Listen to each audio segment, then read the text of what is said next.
To look at your morning news. Now here's Mike. All right, thank you very much, Janice. And what could the new tax plan mean for you and your wallet? Well, the devil's in the details, as they say. Stewart Welch joins us from the Welch Group to talk a little bit about that, and also what you need to do right now before that new tax law kicks in. Good to see you this morning. Good morning. First thing I want to talk about, though, the markets right now. Doing very well for a lot of folks' 401ks and their portfolios right now.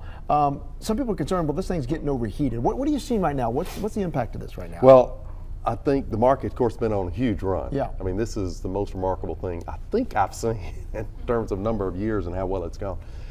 I think, Mike, that this is good for the market. Yeah. So particularly when you look at what's happening at corporations. So a lot of this tax law focuses around corporations. Yeah. And they're lowering their taxes from 35% back down to about around 21%. So those corporations theoretically are going to be flush with cash. And when a company has cash, they have to do something with it.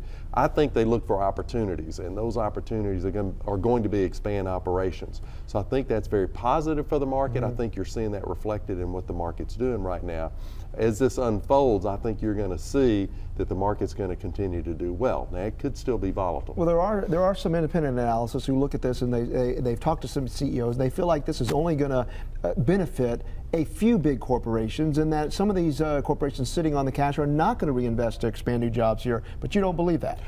Well, it remains to be seen. My best guess is it's going to be that they're going to use those cash in a very strategic way to expand operations. That's going to mean more jobs. That's going to be good for the U.S. economy. The market should do well this year. All right, you've looked at next year. You've looked at the interesting impact of the tax law changes. So let's dive into a few of those. What should folks be doing right now? Well, I think the first thing is there's some things you need to do between now and the end of the year. So my first recommendation is get with your own tax advisor, because your circumstances are going to be very different, and you got very little time. But one thing you want to do is make charitable donations. So they're raising the standard deduction from $12,000. This is for joint holders, $12,000 to $24,000. That means a lot less people are going to be itemizing next year, which means that charitable deductions aren't going to mean anything to you. So think about doing next year's charitable donations now. Maybe do a donor advised fund if you're not sure where you want to give the money. All right.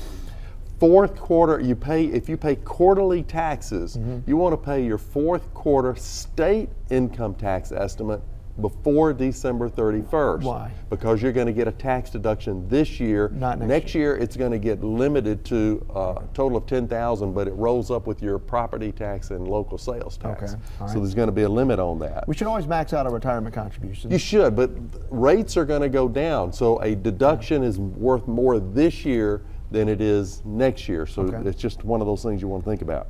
All right, expenses right now, we should probably, what should we do with our expenses right now? So I think you want to accelerate expense. If you're a business owner, you want to pull expenses into this year, postpone income into next year, because you're going to be in lower tax brackets. All right, now this one thing you find is pretty interesting to me. For folks who buy their tickets through Tide Pride, Tigers Unlimited, or any college you follow, you need to do it well now, right? If you're Tide Pride, you just got your bill for 2018. You want to pay it this year, because I'm telling you, it is not going to be deductible next year. It's partially deductible this year, so you want to go ahead and take that. And one thing I'm all for, I don't want to die this year. You don't want to. If Grandpa is on life support, do not pull the plug this year. Stewart Welch. That is terrible. My goodness. Well, what's happening is they doubled the estate tax, the amount that's subject to the death tax, from $5.5 million to $11 million next year. So literally, if somebody dies this year who's very wealthy, that's going to cost them about $2.2 million.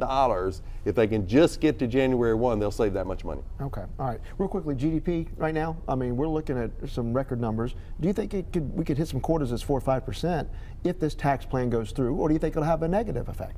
I think it's going to have a positive effect. But I think we worry about inflation more than anything else. All right, Stewart Welch, thank you so much. Appreciate it. Thanks, Mike. All right.